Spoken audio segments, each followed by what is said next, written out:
CBSE words में आपका स्वागत है। इस वीडियो में हम क्लास 7 मैथ्स का 11th चैप्टर, इसका नाम है एक्सपोनेंट्स एंड पावर्स, उसकी एक्सरसाइज 11.2 डिस्कस करेंगे। इससे पहले की एक्सरसाइजेज की वीडियो अपलोड हो चुकी है। अगर आपको देखना है तो डिस्क्रिप्शन में लिंक मिल जाएगा, वहां से देख सकते हो।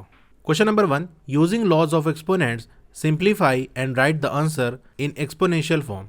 तो आपको लॉज ऑफ एक्सपोनेंट का यूज करके यहाँ जो चीजें लिखी हैं इनको सिंप्लीफाई करना है, फिर आंसर को आपको एक्सपोनेंशियल फॉर्म में लिखना है। यानी पूरा सॉल्व करके एक नंबर के फॉर्म में आंसर नहीं देना, बल्कि वो जो आंसर आपका होगा वो एक्सपोनेंशियल फॉर्म में होगा। चलिए हम करेंगे तो ये चीज़ आपको पता चलेगी कि क्या करने को कह रहा है।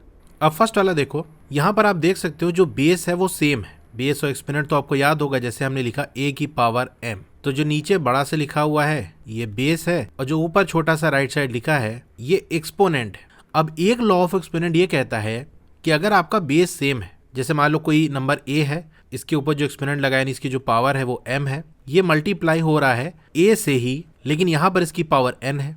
यानी जो दो नंबर आपस में मल्टीप्लाई हो रहे हैं उनका बेस सेम है। तो लॉ ये कहता है कि बेस तो हमारा वही रहेगा, जो एक्सपोनेंट्स हैं वो सिंपल ऐड हो जाएंगे। तो सबका बेस 3 है तो 3 हमने लिख दिया। अब जो एक्सपोनेंट्स हैं वो सिंपल ऐड हो जाएंगे क्योंकि मल्टीप्लाई का साइन है। तो आंसर आ जाएगा 3 raise to the power 14। Second वाला देख लो, यहाँ भी बेस सेम है, बस डिवाइड का साइन है। तो डिवाइड का साइन होगा तो जो एक्सपोनेंट्स यानी जो पावर्स हैं वो सब्सट्रैक्ट हो जाएंगी। 6 raise to the power 15 minus 10, तो आंसर आ जाएगा 6 रेज़ टू द पावर 5। इसी तरह थर्ड वाले में देख सकते हो बेस सेम है, एक्सपोनेंट्स आपके ऐड हो जाएंगे, answer a raise to the power 5 आ जाएगा। फोर्थ वाले में भी आपका बेस सेम है, एक्सपोनेंट्स को ऐड कर लो तो x प्लस 2 हो जाएगा। अब x कोई नंबर होता तो ऐड करके सिंपल वैल्यू आ जाती, तो यहाँ पर x है और एक नंबर वाला टर्म है तो ये तो ऐड हो नहीं सकता, तो सिंपल ऐसा ही रहेगा। यही आंसर हो गया 7 raise to the power x plus 2। अब फिफ्थ वाले में सिर्फ इतने पे फोकस करो। यहाँ देख सकते हो 5 रेज़ टू द पावर 2 है, फिर इस पूरे के ऊपर एक और पावर 3 लगी हुई है। तो जब कभी ऐसा हो कि a raise to the power m है, इस होल की पावर कोई और है, जैसे मान लो n है, तो क्या होगा, ये दोनों जो एक्सपोनेंट हैं ये आपस में मल्टीप्लाई हो जाएंगे। यानी आंसर हो जाएगा a raise to the power mn, यानी m और n को मल्टीप्लाई कर लो। तो हम इतने वाले पार्ट को सॉल्व करते हैं। तो 5 रेज़ टू द पावर क्या हो जाएगा, देखो 2 है और फिर होल पावर 3 है, तो 2 और 3 मल्टीप्लाई हो जाएगा। तो इसको हम ऐसे ब्रैकेट बंद कर लेते हैं। अभी एक और चीज़ हमारी लिखी हुई है, divided by 5 raise to the power 3। 2 3 ज़ा 6, तो 5 रेज़ टू द पावर 6 हो जाएगा, divided by 5 raise to the power 3। दोनों का बेस 5 है, बेस सेम है, डिवाइड का साइन है तो पावर क्या होगी, सब्सट्रैक्ट हो जाएगी। तो 5 raise to the power 6 minus 3, तो आंसर आ जाएगा 5 रेज़ टू द पावर 3। अब सिक्स्थ वाला देखो, यहाँ पर बेस सेम नहीं है, बेस अलग अलग है, लेकिन जो एक्सपोनेंट है वो सेम है। तो लॉ ऑफ एक्सपोनेंट ये कहता है कि अगर बेस डिफरेंट है लेकिन उनके ऊपर जो पावर लगी है वो सेम है, तो क्या करो, बेस को आपस में मल्टीप्लाई कर लो। कहने का मतलब ये है कि अगर हमारा लिखा है a की power m multiply by b की पावर m, पावर सेम है, तो क्या कर लो, बेस को आपस में मल्टीप्लाई कर लो, और दोनों पे पावर सेम है तो ब्रैकेट बंद करके ऊपर वही पावर लगा दो। तो यही चीज़ हम यहाँ भी करेंगे। दोनों की पावर 5 है तो बेस को मल्टीप्लाई कर लो, यानी 2 और 5 मल्टीप्लाई कर लेंगे, फिर इनके ऊपर वही 5 पावर लगा लेंगे। अब 2 5 ज़ा 10 होता है तो 10 रेज़ टू द पावर 5, ये आंसर आ गया। सेवन्थ वाले में भी आपका पावर सेम है, बेस अलग अलग है, तो बेस को मल्टीप्लाई कर लो और वही पावर लगा लो, a और b मल्टीप्लाई होकर a भी हो जाएगा, तो a b raise to the power 4। Eighth वाले का लॉ तो मैंने आपको बताया था कि देखो 3 रेज़ टू द पावर 4 है, इसकी होल पावर एक और है, तो दोनों पावर आपस में मल्टीप्लाई हो जाएंगी। 3 raise to the power 4 multiply by 3 raise to the power 12, ये आंसर हो गया। नाइन्थ वाला देखो, पहले ये ब्रैकेट के अंदर जो है इसको सॉल्व कर लेंगे, फिर जो आंसर आएगा उसको इससे मल्टीप्लाई कर लेंगे। तो सिर्फ इतने की अगर हम बात कर लें तो यहाँ देख सकते हो बेस सेम है, डिवाइड का साइन है, तो पावर क्या होगी, सब्सट्रैक्ट हो जाएगी, तो हो जाएगा 2 raise to the power 20 minus 15, और बाहर हमारा multiply by 2 raise to the power 3 है ही। 2 raise to the power 20 minus 15 आपका 5 हो जाएगा, multiply by 2 raise to the power 3। अब यहाँ देख सकते हो बेस सेम है तो पावर्स ऐड हो जाएंगी, 2 raise to the power 5 plus 3, तो आंसर आ जाएगा 2 raise to the power 8। 10th वाले में देख लो, बेस सेम है, डिवाइड का साइन है, पावर सब्सट्रैक्ट हो जाएगी, 8 raise to the power t minus 2, ये इसका आंसर हो गया। क्वेश्चन नंबर 1 हो गया। Question number 2, simplify and express each of the following in exponential form. तो पहले ही जो एक्सप्रेशन दिया है इसको सिंप्लीफाई करना है, और सिंप्लीफाई करके इसको एक्सपोनेंशियल फॉर्म में ही लिखना है, यानी सॉल्व करके इसका आंसर नहीं निकालना, एक्सपोनेंशियल फॉर्म में लिखना है। तो चलिए करते हैं इसको। तो पिछली एक्सरसाइज में आपने ये चीज सीखी है कि किसी भी नंबर को हम product of powers of prime factor के फॉर्म में कैसे लिखते हैं। देखो जैसे यहाँ 2 की पावर 3 लिखा है, इसको तो फर्दर हम ब्रेक नहीं कर सकते, इसको भी और छोटा नहीं कर सकते। ये जो 4 लिखा है ये प्राइम नंबर नहीं है, तो प्राइम फैक्टर की पावर के फॉर्म में इसको लिख सकते हैं। यानी अगर 4 का प्राइम फैक्टराइजेशन करोगे तो क्या आएगा, 2 × 2, तो इसको हम 2 की पावर 2 लिख सकते हैं कि नहीं। तो ये हम करेंगे। पहले स्टेप में आपको इस तरह से लिखना है। तो 4 को क्या लिख सकते हैं, 2⁻²। डिनोमिनेटर में देखो 3, ये तो फर्दर ब्रेक हो नहीं पाएगा, ये प्राइम नंबर है। 32 इसको हम ब्रेक कर सकते हैं। तो यहाँ साइड में आप करके दिखा भी सकते हो, नहीं तो रफ में कर सकते हो कि 32 का बेसिकली हम प्राइम फैक्टराइजेशन कर रहे हैं। तो 32 को हम क्या लिख सकते हैं, 2⁻5, क्योंकि 32 के प्राइम फैक्टर में कितने 2 आ रहा है, 1 2 3 4 5, तो इस तरह लिख सकते हैं। अब ये पावर्स ऑफ प्राइम फैक्टर के फॉर्म में आ गया। तो ऐसे नंबर जिनका बेस सेम है उनको एक साथ ले आओ। जैसे यहाँ देखो 2⁻3 और 2⁻2, इनको अगल बगल कर लेते हैं। अब इन दोनों की बात कर लें, बेस सेम है, मल्टीप्लाई हो रहा है तो पावर्स ऐड हो जाएंगी। अब अगर इन दोनों की बात कर लें, एक न्यूमरेटर में एक डिनोमिनेटर में है, यानी डिवाइड का रिलेशन है, बेस सेम है, दोनों में ही 2 है, तो पावर सब्सट्रैक्ट हो जाएंगी। 2⁻5, नीचे भी पावर क्या है 5, मल्टीप्लाई बाई। इन दोनों की अगर बात कर लें तो यहाँ भी बेस सेम है, तो 3⁻4 और नीचे सिर्फ 3 है, यानी इसकी पावर 1 है, -1। सिंपल अगर कोई नंबर लिखा हो, लेट्स सपोज 2 लिखा है, तो उसको हम 2⁻1 लिख सकते हैं। तो 1 मतलब एक ही बार 2 है, तो चाहे एक बार लिख दो या उसके ऊपर एक पावर लगा के दिखा दो कि हाँ 2 एक ही है। तो ये हो जाएगा 2⁻0 मल्टीप्लाई बाई 3⁻3। किसी भी नंबर के ऊपर अगर पावर 0 आ जाती है तो वो 1 हो जाता है, यानी ये सिंपल 1 हो जाएगा, 1 मल्टीप्लाई बाई 3⁻3। तो फाइनल आंसर हमारा आ जाएगा 3⁻3। हमने बेसिकली यहाँ पर क्या किया कि जो प्राइम नंबर्स नहीं थे उनको प्राइम फैक्टराइजेशन करके उसको पावर ऑफ प्राइम फैक्टर के फॉर्म में लिख दिया। फिर जो बेस सेम थे उनको एक साथ हमने कंबाइन कर दिया और फिर सॉल्व करके हमारा ये आंसर आ गया। तो 3⁻3 ये फर्स्ट वाले पार्ट का आंसर है। सेकंड वाले में देखो, पहले इतने वाले को हम सॉल्व करेंगे। यहाँ पर क्या लिखा है, 5⁻2 और उसकी होल पावर 3। तो इस केस में हम क्या करते हैं, जो पावर्स है, यानी एक नंबर उसके ऊपर पावर लगी, फिर होल के ऊपर फिर एक पावर लगी है, तो दोनों जो एक्सपोनेंट है, दोनों जो पावर है वो आपस में मल्टीप्लाई हो जाती है। अब अगर इतने की बात कर लें, बेस सेम है, पावर्स ऐड हो जाएंगी। यहाँ पर देखो बेस सेम है, डिवाइड का साइन है, तो पावर सब्सट्रैक्ट हो जाएंगी। तो आंसर आ जाएगा 5⁻3। सेकेंड पार्ट हो गया। थर्ड वाले पार्ट में देखो, ये जो 25 है ये प्राइम नंबर नहीं है, तो 25 बेसिकली आपका 5 मल्टीप्लाई बाई 5 होता है, तो इसको हम 5 की पावर 2 इस तरह से लिख सकते हैं। तो अब 25 की जगह ये लिखेंगे। अब ध्यान रखना 25 की जो पावर है वो 4 है, तो अगर 25 को हम 5⁻2 लिखेंगे तो इसकी इस पूरे की जो पावर ये 4 है, तो यहाँ पर पावर आपस में मल्टीप्लाई हो जाएगी। 2 4 8, बेस सेम है, डिवाइड का साइन है, पावर सब्सट्रैक्ट हो जाएगी। तो आंसर आ जाएगा 5⁻5। थर्ड वाला पार्ट हो गया। फोर्थ वाला पार्ट में देखो, ये 21 प्राइम नहीं है, इसका प्राइम फैक्टराइजेशन कर लो। 3 7 21, 7 1।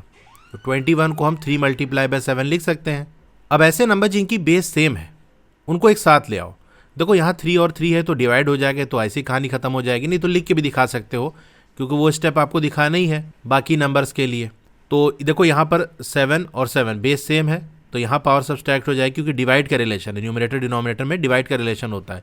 यहाँ 11 और यहाँ 11 बेस सेम है, तो इनकी जो पावर है ये सब्सट्रैक्ट हो जाएगी। तो हम बेसिकली यहाँ लिख सकते हैं 3⁻1 -1। एक 3 ऊपर था, एक 3 नीचे था, मल्टीप्लाई बाय 7⁻, ऊपर 2 था, नीचे 1 था, मल्टीप्लाई बाय 11⁻8, नीचे 3 था, तो पावर सब्सट्रैक्ट हो जाएगी। तो 3 मल्टीप्लाई बाय 7 मल्टीप्लाई बाय 11⁻5। तो 3⁻1 -1 आपका ये 0 हो जाएगा, मल्टीप्लाई बाय 7⁻1 हो गया, मल्टीप्लाई बाय 11⁻5। किसी भी नंबर की पावर अगर 0 हो जाए तो वो 1 हो जाता है, और 1 अगर किसी नंबर से मल्टीप्लाई हो तो वो नंबर वही रहता है। तो सिंपल आपका यहाँ 7 बच जाएगा, मल्टीप्लाई बाय 11⁻5। फोर्थ वाला पार्ट हो गया। फिफ्थ वाले पार्ट में देखो, पहले डिनोमिनेटर को सॉल्व कर लेते हैं। बेस सेम है, पावर ऐड हो जाएगी क्योंकि मल्टीप्लाई का साइन है। तो न्यूमरेटर और डिनोमिनेटर दोनों में पावर 7 आ गई, बेस सेम है, सब्सट्रैक्ट हो जाएगा, 3⁻0 आ जाएगा, जिसकी वैल्यू आपकी 1 होती है। तो बेसिकली हमको क्वेश्चन में क्या कह रहा है, एक्सपोनेंशियल फॉर्म में लिखना है आंसर को। तो 1 भी आंसर लिखा जा सकता है, सही है, लेकिन एक्सपोनेंशियल फॉर्म तो यही है, बस यहाँ तक लिख देना, ये सही है। अब सिक्स्थ वाले में देखो, पावर सबकी 0 है तो एक लॉ तो आपने पढ़ा है कि अगर जो एक्सपोनेंट है वो सेम है तो बेस सिंपल मल्टीप्लाई हो जाते हैं, लेकिन उस केस में बीच में इनके मल्टीप्लाई का साइन होगा तब ऐसा होगा। ध्यान रखना यहाँ पर प्लस का साइन है, तो प्लस का साइन हो या माइनस का साइन हो तब ये रूल वर्क नहीं करेगा। यानी अगर ऐसे लिखा होता है 2 raise to the power 0 multiply by 3 raise to the power 0, तो इसको हम ऐसे लिख सकते थे 2 multiply by 3 raise to the power 0, क्योंकि ये मल्टीप्लाई का साइन है। यहाँ प्लस का साइन है तो वो लॉ वर्क नहीं करेगा, इसको इंडिविजुअली नहीं अलग अलग सॉल्व करना पड़ेगा। 2 रेज़ टू द पावर 0 आपका 1 होगा, किसी भी नंबर की पावर 0 ये 1 ही आएगा, ये भी आपका 1 आएगा, तो ये हो जाएगा 3। तो आंसर 3 लिख सकते हो या 3 रेज़ टू द पावर 1 इस तरह भी लिखा जा सकता है। खैर आपकी बुक में 3 ही दिया हुआ है तो चलो यहीं तक रख लेते हैं। तो 6th वाला पार्ट हो गया। अब 7 देखो वही वाला दे दिया आपको जो मैं आपको बता रहा था। तो देखो आप इसको ऐसे भी कर सकते हो, 2 रेज़ टू द पावर 0 आपका 1 होगा, ये भी 1 होगा, ये भी 1 होगा, तो आंसर आपका सिंपल 1 हो जाएगा। या फिर आप ऐसे कर सकते हो कि इन सबको मल्टीप्लाई कर लो और रेज़ टू द पावर 0, 2 3 6 6 4 24 इसकी पावर 0, तो आंसर 1 आ जाएगा। वैसे ये हमको सही नहीं लग रहा है, सिंपल यही है क्योंकि इसमें पूरा मल्टीप्लाई करना पड़ेगा। अगर मान लो बड़ा नंबर है तो मल्टीप्लाई करते रह जाओगे।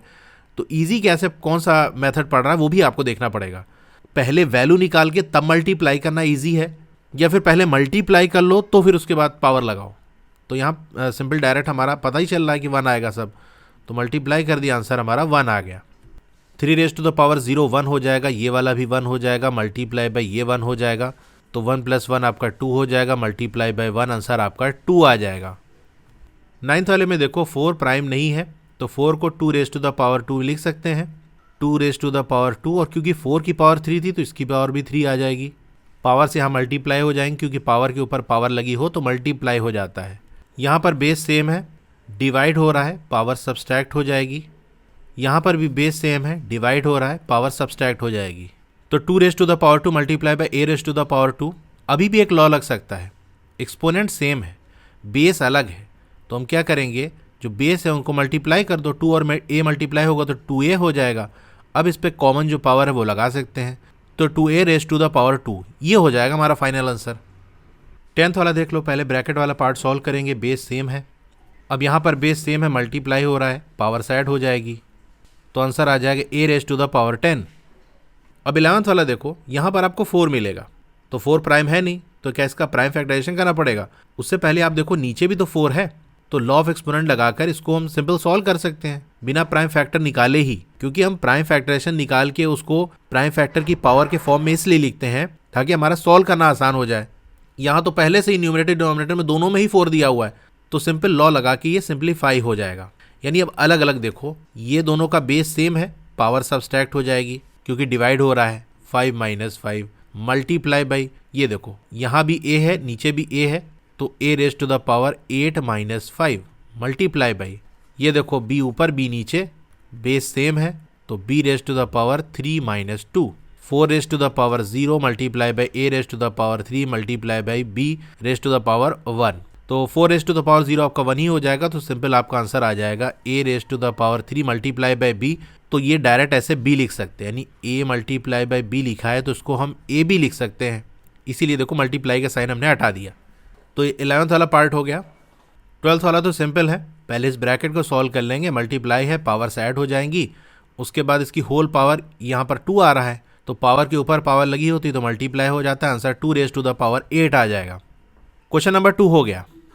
अगर आप क्लास 7 में अच्छा स्कोर करना चाहते हो तो मैं ओसवाल बुक्स को सजेस्ट करूंगा। ये काफी अच्छी बुक है, इसके अंदर आपको हर चैप्टर के रिवीजन नोट्स मिल जाएंगे, QR स्कैन करके वीडियोस देख सकते हो, इस तरह के माइंड मैप्स मिल जाएंगे जो कॉन्सेप्ट्स को याद करने में और क्विक रिवीजन में बहुत ज्यादा हेल्प करेंगे। इन टेस्ट क्वेश्चन के सॉल्यूशंस मिल जाएंगे, जैसे आपका ट्राइडीज वगैरह हो गया, सॉल्यूशन बहुत अच्छी तरीके से यहाँ पर दिए, आप खुद देख सकते हो, स्टेप बाय स्टेप सारी चीजें दी है, ना बहुत ज्यादा शॉर्ट में दिया है ना बहुत ज्यादा लेंदी है। एक्सरसाइज के क्वेश्चन के सॉल्यूशन मिल जाएंगे और एनसीईआरटी एग्जाम्पल जो एग्जाम के पॉइंट ऑफ व्यू से बहुत इंपॉर्टेंट है उसके इंपॉर्टेंट क्वेश्चन के सॉल्यूशन मिल जाएंगे। फिर सबसे इंपॉर्टेंट नए सिलेबस के अकॉर्डिंग अब एग्जाम्स में कॉम्पिटेंसी या क्रिटिकल थिंकिंग बेस्ड क्वेश्चन भी आएंगे, तो वो क्वेश्चन भी आपको यहाँ मिल जाएंगे ताकि उसका भी आइडिया आपको लग जाए। फिर लास्ट में आपको 2 प्रैक्टिस पेपर्स मिल जाएंगे। अगर आपको इस बुक को परचेज करना है तो डिस्क्रिप्शन में आपको व्हाट्सएप चैनल का लिंक मिल जाएगा, उसको क्लिक करके ओपन कर लेना है, टॉप पे चैनल का नाम लिखा होगा उस पर क्लिक करना है, रीड मोर पे क्लिक करना है, तो यहाँ पर आपको लिंक मिल जाएगा, इस पे क्लिक करके अमेज़न से परचेज कर सकते हो। क्वेश्चन नंबर 3, से ट्रू और false and justify your answer. तो यहाँ जो एक्सप्रेशन लिखे हैं वो ट्रू है या फॉल्स है ये आपको बताना है, और जो भी उसको जस्टिफाई करना है। तो यहाँ पर हम क्या करेंगे, जो चीज़ सिंपल नहीं होगी उसको पहले सिंप्लीफाई कर लेंगे, फिर हम चेक करेंगे कि हाँ ये चीज़ सही हो रही कि नहीं। तो अब ये वाला जो टर्म है इसको पहले सिंप्लीफाई कर लो, बेस सेम है, पावर ऐड हो जाएगी, तो ये हो जाएगा 10 रेज़ टू द पावर 12। इसी तरह से ये वाला जो पार्ट है इसको भी सॉल्व कर लो। देखो अगर बेस सेम हो जाता है ना तो कंपेयर हम कर सकते हैं, अगर बेस सेम है तो जिसकी पावर ज़्यादा होगी वो बड़ा होगा, अगर पॉजिटिव इंटीजर है तो 100 रेज टू पावर 11 को हम क्या लिख सकते हैं? 100 है क्या?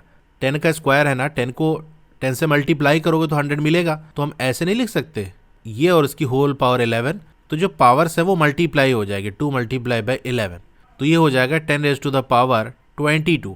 अब देखो दोनों का ही बेस सेम हो गया और बेस पॉजिटिव है, तो जिसकी पावर ज़्यादा होगी वो बड़ा होगा। यहाँ इक्वल की बात कर रहा था तो इक्वल तो होगा ही नहीं, तो आप यहाँ लिखोगे because 10 raise to the power 22 is greater than 10 raise to the power 12, therefore ये जो हमारा एक्सप्रेशन पूरा लिखा था इज फॉल्स, तो ये जो एक्सप्रेशन है ये फॉल्स है। सेकंड वाले पार्ट में देखो 2 रेज टू द पावर 3, इसको हम क्या लिख सकते हैं? 2 मल्टीप्लाई बाई 2 मल्टीप्लाई बाई 2, तो ये 8 आ जाएगा। 5 रेज टू द पावर 2 ये हमारा 25 आ जाएगा। अब देख सकते हो because 8 is less then 25, 8 less than 25 है ना, और 8 किसकी वैल्यू है? 2 रेज टू द पावर 3, ये लेस देन होगा 25 किसकी वैल्यू है? 5 रेज टू द पावर 2। तो यहाँ पर देखो ऐसे सिंबल बना है, हमारा जो आंसर आ रहा है वो उसमें ऐसे सिंबल बनना है करेक्ट वाला जो है, तो इसका मतलब ये जो स्टेटमेंट है ये भी फॉल्स है, देयरफॉर इज फॉल्स, तो ये जो स्टेटमेंट लिखा है वो फॉल्स है। अब थर्ड वाला देखो, अगर ध्यान से देखोगे तो एक बात समझ में आएगी, यहाँ 2 है, यहाँ 3 है, यहाँ पर 6 है, 2 और 3 को मल्टीप्लाई करते हैं तो हमारा 6 आता है, यानी इस 6 को हम इसका अगर हम प्राइम फैक्टर करें तो 2 मल्टीप्लाई बाई 3 आएगा। तो देखने से एक चीज़ हमको समझ में आ रही है, चलिए मैं आपको करके दिखाता हूँ कि 6 रेज टू द पावर 5 इसको हम क्या लिख सकते हैं? भाई 6 को लिख सकते हैं 2 मल्टीप्लाई बाई 3 की होल पावर 5, इसको हम अलग अलग भी तो कर सकते हैं, जैसा हमने रूल पढ़ा था कि अगर एक्सपोनेंट आपके सेम है तो बेस मल्टीप्लाई हो जाएगा और उसकी होल पावर आपका जो एक्सपोनेंट है वो लग जाएगा। तो अगर ऐसे लिखा है तो इसको इस तरह भी लिख सकते हैं, यानी अलग अलग लिख सकते हैं, तो हम यही कर देंगे 2 raise to the power 5 multiply by 3 raise to the power 5।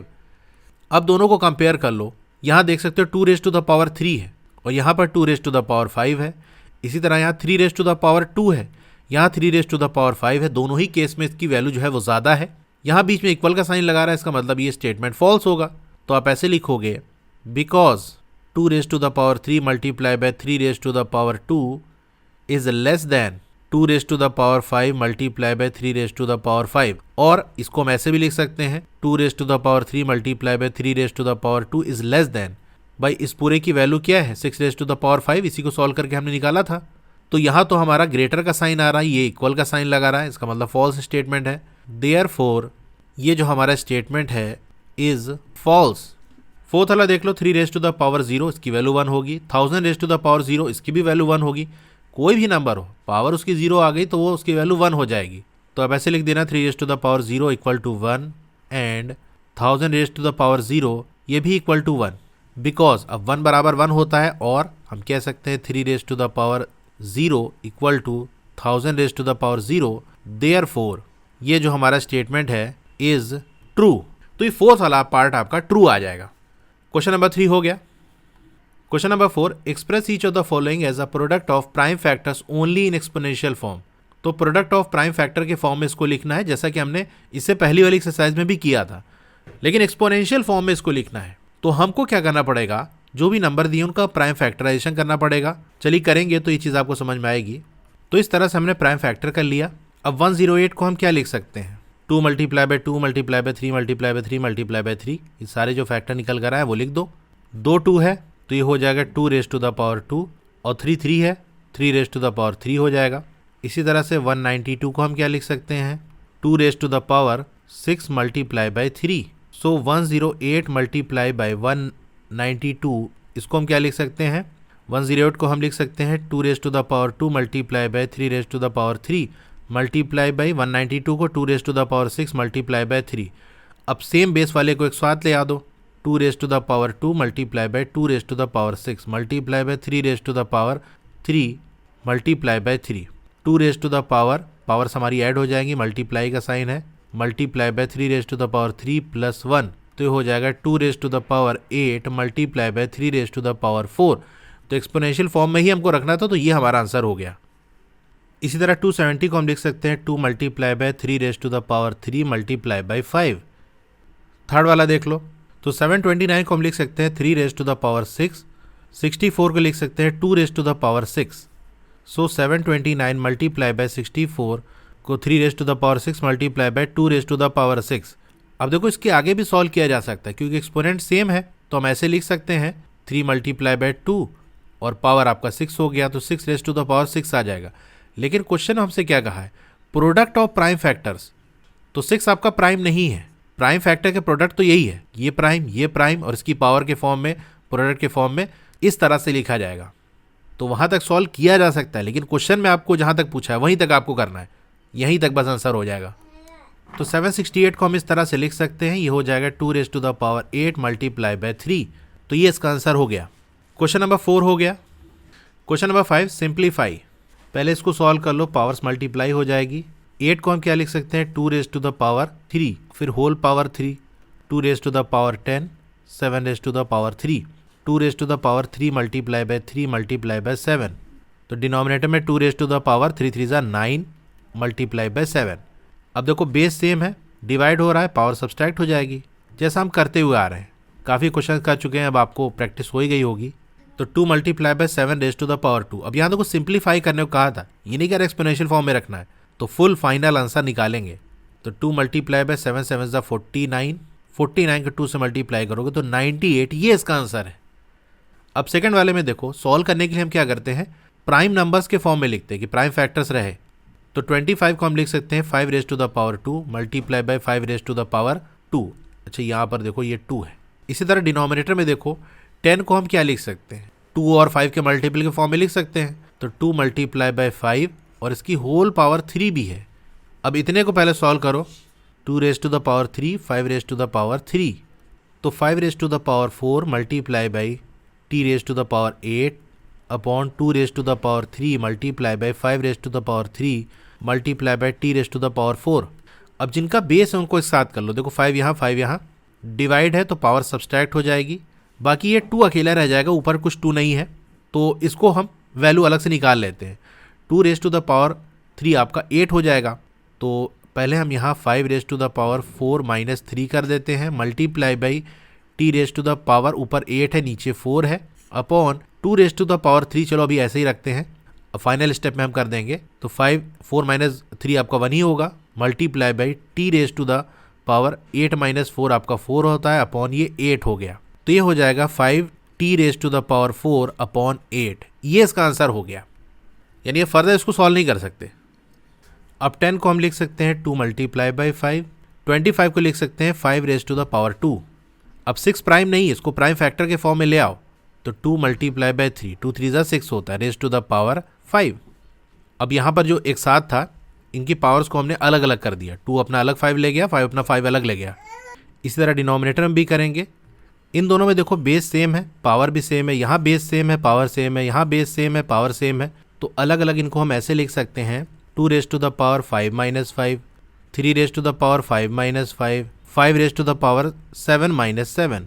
तो बेसिकली ये क्या हो जाएगा, 2 raise to the power 0 multiply by 3 raise to the power 0 multiply by 5 raise to the power 0, 1 multiply by 1 multiply by 1, तो final answer हमारा 1 आ जाएगा।